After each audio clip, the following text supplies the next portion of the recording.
She was the first queen in history to be executed by fire, and no one pitied her. She had been selfish, spoiled, and cruel. Her list of sins was endless. Using her family's power, she forced the crown prince into marriage, a choice that ultimately led to the destruction of her entire house. That should have been the end. But instead she was reborn. This time she opened her eyes as an orphan named Iway Takamoto. With all the memories of her past life intact, she swore to atone. She studied relentlessly, day and night, driven by guilt and regret, until she became a world-class surgeon. A woman who saved countless lives with her own hands. On her 30th birthday, tragedy struck once more. The plane she was on crashed. She regained consciousness 30 minutes later, her body already critically injured. Yet her first thought wasn't herself. Ignoring the blood pouring from her wounds, she dragged herself through wreckage, desperately saving as many passengers as she could. She died from blood loss. And then, she opened her eyes again. She was back in her first life. Before the forced marriage. Before everything went wrong. Now reborn as Elise de Clorens, she was overwhelmed. She rushed to see her family. The people she hadn't seen for 30 long years. Seeing them alive, Elise broke down in tears. Her family was stunned. They had never seen her look so gentle, so fragile. Her second brother rushed to comfort her, while her father reassured her, telling her not to worry.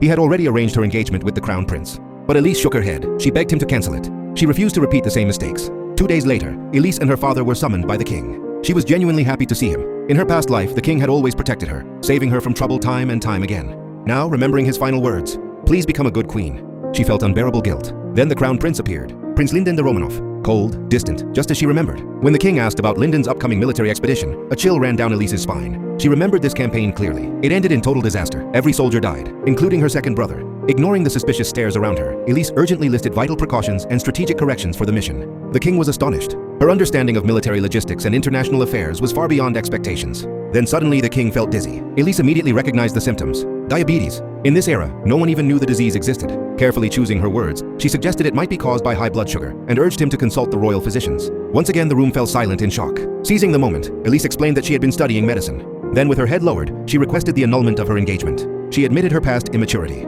declared herself unworthy of becoming queen.